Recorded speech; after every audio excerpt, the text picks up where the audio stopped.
देखिए, reverse mortgage का मतलब क्या है कि जनरली क्या होता है कि आप घर लेते हैं, खरीदते हैं, घर खरीदने के लिए लोन ले रहे हैं। घर खरीदने के लिए आप लोन लेते हैं और आप बैंक को ईएमआई चुकाते हैं। यहाँ पर रिवर्स मॉर्गेज का मतलब ये है कि आप अपने घर के बदले में कुछ पेमेंट अपने बैंक से रिसीव करेंगे, राइट? अभी आप इसको अपन डिटेल में समझते हैं। जैसे मान लीजिए, पहली चीज समझिए कि ये प्रोडक्ट अवेलेबल है सिर्फ सीनियर सिटीजन्स के लिए, ओनली फॉर सीनियर सिटीजन्स। और वो सीनियर सिटीजन्स जो बेसिकली जिनके पास कुछ इनकम सोर्स नहीं है और वो चाहते हैं अपना घर मॉर्टगेज करके उन्हें कुछ इनकम आ जाए। आपने ऐसे बहुत सारे सीनियर सिटीजन्स देखे होंगे जिनके पास एक्चुअली में कुछ इनकम नहीं है लेकिन एक घर है, और उस घर के बदले में भी एक बैंक उन्हें कुछ payment quarterly, half yearly, monthly, जैसा वो चाहे वैसा एनविटी बना के दे सकता है। अब इसमें सीनियर सिटीजन्स क्या करते हैं, वो अपने घर को बैंक को मॉर्टगेज कर देंगे और बैंक उनको उस घर के बदले एनविटी दे देगा। The beauty of this product is कि जब तक सीनियर सिटीजन्स यानी जब तक कोई भी सर्वाइवर दोनों में से उस घर में रह रहा है तब तक उस घर से निकाला नहीं जाएगा।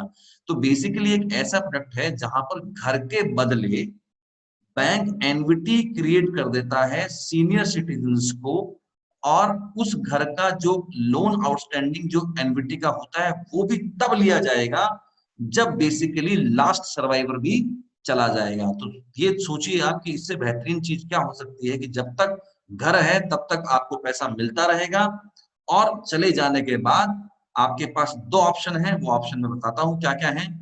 एक ऑप्शन तो ये है कि अगर आदमी चाहे तो वो जब चाहे जब लोन को रीपे कर दे। दूसरा, अगर उसकी डेथ हो जाती है तो जो उसके लीगल हेयर्स हैं वो बेसिकली बैंक का आउटस्टैंडिंग चुका दें चाहे तो, राइट? अदरवाइज बैंक क्या करेगा, उस प्रॉपर्टी को सेल कर देगा, sold out by the bank, और जो जितना आउटस्टैंडिंग बैंक का है बैंक रख लेगा, बाकी का लीगल हेयर्स को दे देगा। तो यानी जीते जी कोई भी लायबिलिटी इस लोन को लेकर या इस अमाउंट को लेकर इन सीनियर सिटीजन्स पे नहीं आने वाली, राइट? रिवर्स मॉर्गेज जनरली जो भी प्राइमरी लैंडिंग इंस्टीट्यूशंस हैं, शेड्यूल्ड कमर्शियल बैंक्स हैं, वो सब देते हैं। और रिवर्स मॉर्गेज बेसिकली किस बात पे डिपेंड करता है वो मैं अब आपसे बात करने वाला हूं। तो स्ट्रक्चर आपको समझ में आ गया होगा। सीनियर सिटीजन्स बेसिकली अपने घर को मॉर्गेज कर देते हैं बैंक को, और बैंक उस मॉर्गेज जो होम है उसके बेसिस पे एक एनविटी प्रोवाइड करता है किसको, सीनियर सिटीजन्स को। अब वो एनविटी कितना होगा, कैसे कैलकुलेट होगा, वो मैं सब समझाऊंगा आपको। आगे चलते हैं। देखिए, एक बात समझिए कि सीनियर सिटीजन मतलब 60 साल से ऊपर का व्यक्ति होना चाहिए। अगर जॉइंट है तो जॉइंट बोरोवर है तो सेकंड वाला कम से कम 55 का होना चाहिए, 55 से कम का नहीं होना चाहिए। तो एक तो 60 साल होना ही चाहिए और सेकंड वाला 55 से कम नहीं होना चाहिए। ये एलिजिबिलिटी है बोरोवर्स की।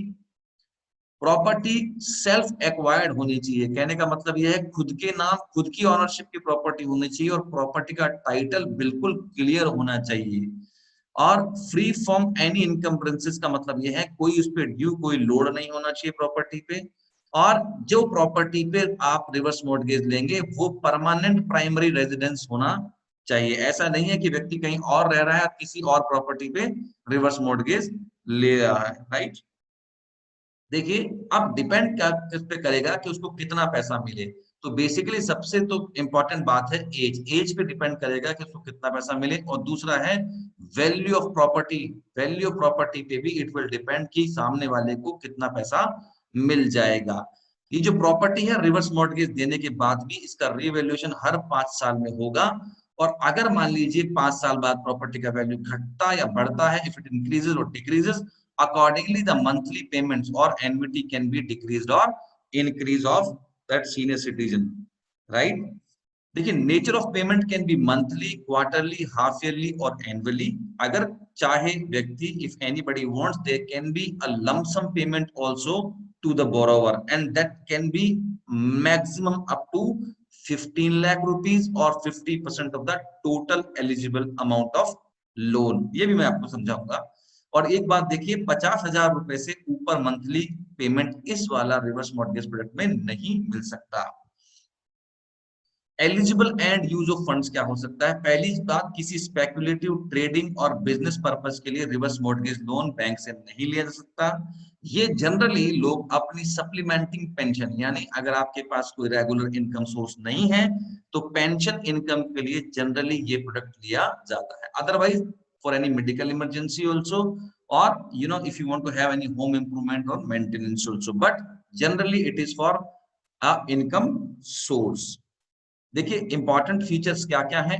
जनरली बैंक 15 साल के लिए देते हैं, लेकिन कुछ स्पेसिफिक कंडीशन में ये 20 साल के लिए भी चला जाता है। It depends on bank to bank, but in no case ये 20 साल के बाद चलेगा। अब 20 साल के बाद इस बात को समझिए, 20 साल के बाद भी अगर उसमें से दोनों में से एक भी आदमी जिंदा रहता है तो एनविटी तो बंद हो जाएगी, लेकिन घर से बाहर नहीं निकाला जाएगा। Please try to understand, that person will still be allowed to stay in the house।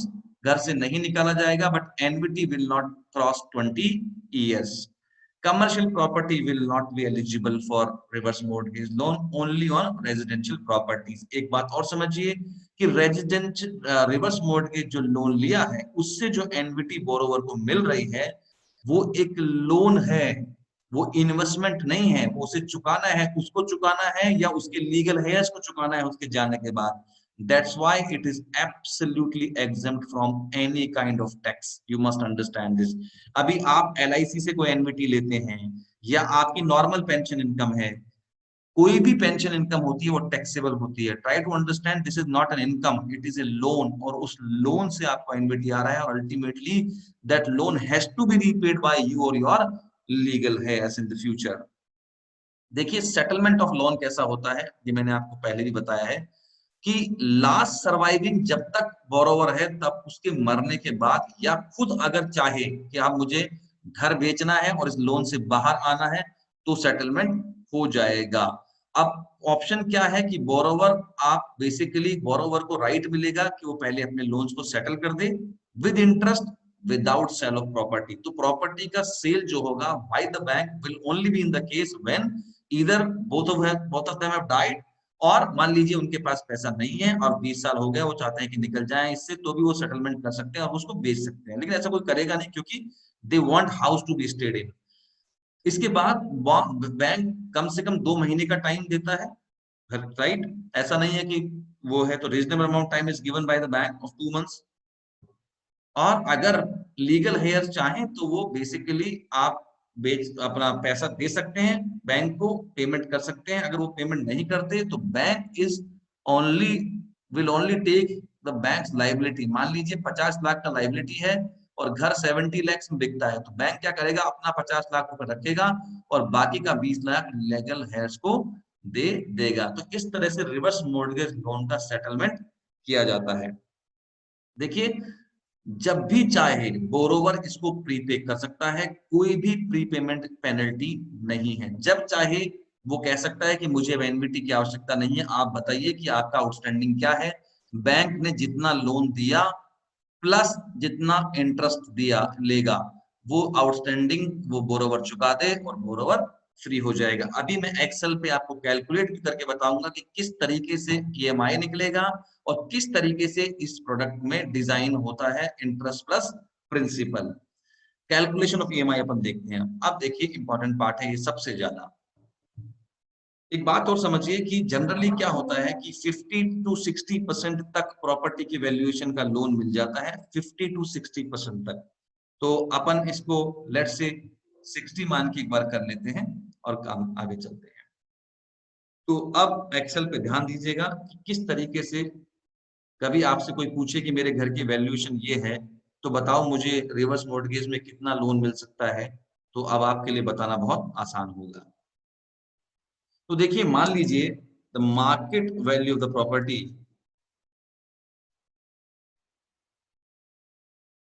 Is 1 crore, right? Bank ने उसको 50% एलटीवी लगाया, यानी लोन टू वैल्यू। अब बैंक क्या कर रहा है, बेसिकली अपना रिस्क मैनेजमेंट तो करेगा ही। 1 करोड़ की प्रॉपर्टी है तो पूरा का पूरा लोन तो नहीं दे देगा ना, तो बैंक हमेशा लोन टू वैल्यू रेशियो रखता है और उस लोन टू वैल्यू के हिसाब से लोन दे देता है। तो 1 करोड़ पे 50% मिलेगा तो 50 लाख हो गया। बैंक ने कहा interest will be charge the rate of 8% and हम आपको फंड करेंगे for 15 years.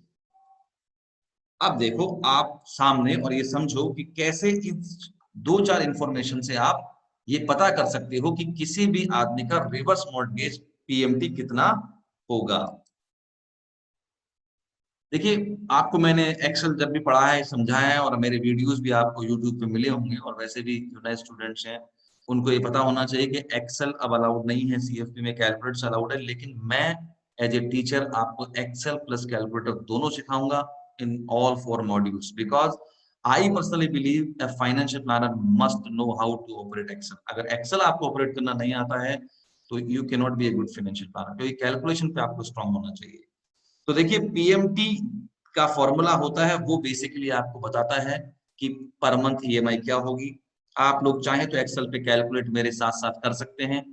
8% divided by 12 because it's per annum rate. यहां आप इसे कर लीजिए पर मंथ में कन्वर्ट, तो आपने डिवाइड कर दिया इसको 12 से, comma for how many months 15 into 12, 15 साल तक पेमेंट मिलेगा, 12 महीना। प्रेजेंट वैल्यू को करो 0, कुछ पैसा मैं आज इन्वेस्ट कर रहा हूं नहीं, आपको बेसिकली फ्यूचर में क्या लाइबिलिटी आएगा उसे फ्यूचर वैल्यू में -50 लगा लगा के लिखो, 1 2 3 4 5 कॉमा 1, बस इतना ही आपको करना है। देखिए अब आपके दिमाग में क्वेश्चन होगा कि सर फ्यूचर वैल्यू में इसको माइनस लगा के क्यों लिखा, तो आप सिर्फ ये समझिए कि ये बेसिकली आपके बोरोवर की लाइबिलिटी है जो उसको चुकानी है 15 साल में। तो 50 लाख रुपया बेसिकली इंटरेस्ट जोड़ के उसकी जेब से चला जाएगा। एंटर मारिए और मुझे बताइए कि कितना पीएमटी आ रहा है। अब मैं आपको इसका रेलेवेंस भी बताने वाला हूं कि ये फिगर कैसे निकला और आगे जाके इंटरेस्ट कैसे जुड़कर उसमें वैल्यू बनता है। Use the Excel equals to PMT bracket open, जगह की जगह अपना जैसे मैंने फिगर बताया वैसे रखो और मुझे बताओ कि क्या ईएमआई आ रहा है, क्या पर मंथ एनविटी क्लाइंट को मिलेगा।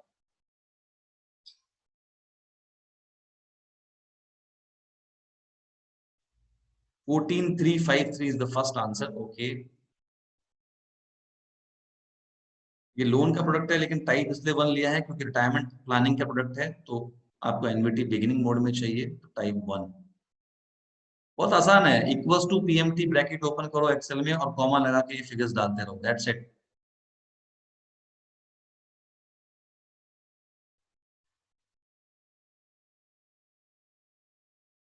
Can anybody else give me the answer so that I can match it is absolutely correct, क्योंकि मेरे तो एंटर देते ही आंसर आ जाएगा। गुंजन 14353 ओके, अदर्स आल्सो, सो एंटर एब्सोल्युटली करेक्ट। 14,353 यानी 14,353 रुपीस उस क्लाइंट को अगले 180 महीने तक मिलने वाले हैं, राइट। अब आप ये सोचिए कि अगर किसी के पास 1 करोड़ का घर है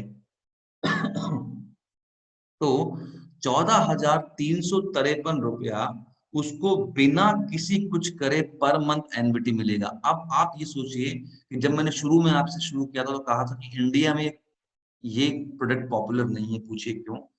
because as an Indian we basically have a tendency to give our assets to our children. हम अपनी एसेट्स को अपने बच्चों को देकर जाते हैं। हमें ये बड़ा बुरा लगेगा कि दुनिया हमें कहेगी देखो जी अपना घर गिरवी रख के अपना काम चला रहे हैं। आप ये सोचिए कि जब किसी के पास खाने के लिए पैसे नहीं है और उसके पास एक घर है, तो आदमी को ये सोचना चाहिए कि उसके को खाने उसको घर दुनिया क्या कहेगी, या उसको किसी ऐसे प्रोडक्ट में आना चाहिए जहां पे उसको पैसा मिल सकता है। अब उसके जाने के बाद उस घर का क्या हो रहा है क्या नहीं हो रहा, that is separate issue, but जीते जी तो उसके पास पर मंथ पैसा ही नहीं है चलाने। तो reverse mortgage is one of the product जिसके पास रिटायरमेंट प्लानिंग नहीं करी, बिल्कुल पैसा नहीं है as a financial planner, it is a social duty also to tell people that yes there is a product available where in your house can earn you money, right. अब उसके जाने के बाद उसके बच्चे अगर चाहें तो इस प्रॉपर्टी को छुड़वा लें पैसा देकर, और नहीं छुड़वाएंगे तो बैंक अपनी लायबिलिटीज का जितना पैसा रख लेगा और बाकी का पैसा वास्तव से भी उसको लीगल हेयर्स को देना है। सच ए ब्यूटीफुल प्रोडक्ट, राइट। तो ऐसे भी प्रोडक्ट अवेलेबल है जिनकी बात हमको इन जनरली क्लाइंट से करनी चाहिए अगर हमें कोई स्पेसिफिक सिचुएशन ऐसी मिलती है जहां पे क्लाइंट्स के पास पैसे नहीं है। अदरवाइज तो एवरीबडी वुड वांट कि मेरी प्रॉपर्टी मेरे आने वाली जनरेशंस को मिले, right? So that's how it has to be calculated. अब मैं आपको आगे ये बताने वाला हूं कि ये इसका रेलेवेंस क्या है और ये बेसिकली किस तरीके से निकाला गया है, क्या इसका इंटरेस्ट है और ये किस तरीके से कैलकुलेट किया गया है। Please pay attention on this. देखिए एक बात को और समझिए, एक्सेल में और कैलकुलेशन वाइज आपके दिमाग में बिल्कुल क्लैरिटी होनी चाहिए कि यहाँ क्या हो रहा है। आपको पता है कि ये 50 लाख रुपए कैसे आए हैं? ये 50 लाख रुपए ही बैंक को जाएंगे अल्टीमेटली इस 14,353 रुपए में। अब आप एक बात सोचो कि बैंक ने कितने पैसे दिए? 14,353.58, ठीक? कितनी बार दिए? 180 टाइम्स। तो बेसिकली बैंक ने इतना पैसा 25,83,644 रुपया दिया है, राइट? ठीक। अब देखिए आप, लेकिन बैंक जो है इस पे लेगा पूरे 50 लाख रुपए उससे, तो ये जो बाकी का जो होगा वो डिफरेंस इंटरेस्ट होगा, राइट? ये जो बाकी का होगा वो इंटरेस्ट होगा, क्योंकि बैंक फ्यूचर में कितने लेने वाला है? 15 साल बाद बैंक की लाइबिलिटी है, बैंक बोलेगा 50 लाख रुपए लेके आओ आप, क्योंकि मैंने 25,83,644 has given you as an annuity और मेरा इंटरेस्ट बनता है 24,16,355। अभी कैसे बनता है मैं समझाता हूं आपको, पे अटेंशन। कितनी इंस्टॉलमेंट हो गई? 180। पहली इंस्टॉलमेंट जो मुझे मिली वो ये मिली, और पहली क्यों? सारी यही मिली, ठीक? इसको मैं लॉक कर लेता हूं। अब देखना, पहली इंस्टॉलमेंट पे कितने महीने का इंटरेस्ट दूंगा मैं बैंक को? 180 मंथ्स का। सेकेंड वाले पे कितना दूंगा? 179 मंथ्स का। तो एक टेबल खींच लेता हूं मैं इसे, 1 तक ले आता हूं इसको। लॉजिकल है ना भाई? जो 14,353 रुपया which I have received today, I will give the interest of 180 months. अगली वाली अगले महीने के बिगिनिंग में आएगी, उसका इंटरेस्ट 179 मंथ्स का जाएगा। Is it clear? चलो, यही इंस्टॉलमेंट मिलने वाली है। यस, यही इंस्टॉलमेंट मिलने वाली है। इंटरेस्ट क्या लग रहा है सर? 8% एनुअल है, डिवाइड बाय 12, ये मंथली इंटरेस्ट है क्योंकि मंथ। अब देखो, on this particular annuity amount, I'll be charged by the bank for 180 months, for this 179 months, for this 178 months, and so on, and the interest rate per month is this. Why sir per month? अरे भाई, जब per month एनविटी है तो interest को तो per month करना ही पड़ेगा, right? Otherwise 180 months में ले जा रहे हो तो मंथ में कर लो, नहीं तो फिर इसको ईयर में कन्वर्ट करना पड़ेगा। अब देखिए बड़ा सिंपल है इंटरेस्ट देना। कैसे? आपने पढ़ा होगा बचपन में, प्रिंसिपल इंटू 1 प्लस रेट की पावर टाइम, वही करने वाला हूं। प्रिंसिपल इंटू 1 प्लस रेट की power time. Principal is what? Your annuity amount into 1 plus rate which is your interest amount per month, bracket close की पावर 180। अब देखिए beauty of this is this, the now it's a table. अब जब मैं इसको drag करूंगा नीचे तो होगा क्या? अल्टीमेटली इसने यहाँ 179 अपने आप लिया और बाकी चीज तो सेम ही है, तो सिर्फ मुझे सीक्वेंसिंग देनी थी, इसको अपने आप ये सीक्वेंसिंग में आ गया। अब देखना आप, अब बेसिकली जब मैं नीचे जाकर इन सारे पेमेंट्स का टोटल लगाऊंगा तो बताइए वो कितना आना चाहिए? See here, so this is basically, ये आपको बैंक ने प्रिंसिपल दिया एंड दिस इज बेसिकली जो आप बैंक को चुकाओगे विद इंटरेस्ट, इसका टोटल होगा 50 lakhs rupees. Now you must be absolutely clear कि this amount basically is to be paid by the borrower at the end of the 15 years. तो इसीलिए कहता हूं कि -50 लाख इसलिए लिखा था क्योंकि 15 साल बाद 50 लाख रुपया बैंक को देना है। तो this part is only principal, this is paid to the borrower by the bank, and this part of this basically includes the interest also, and accumulating interest plus annuities for whole 188 months, the cumulative payment by the borrower will be 50 lakhs rupees. That you have to be understand as a financial planner. किताबें तो बहुत कुछ कहती है, theoretical बहुत कुछ है, लेकिन ये चीजें आपके कॉन्सेप्ट बिल्कुल क्लियर होने चाहिए।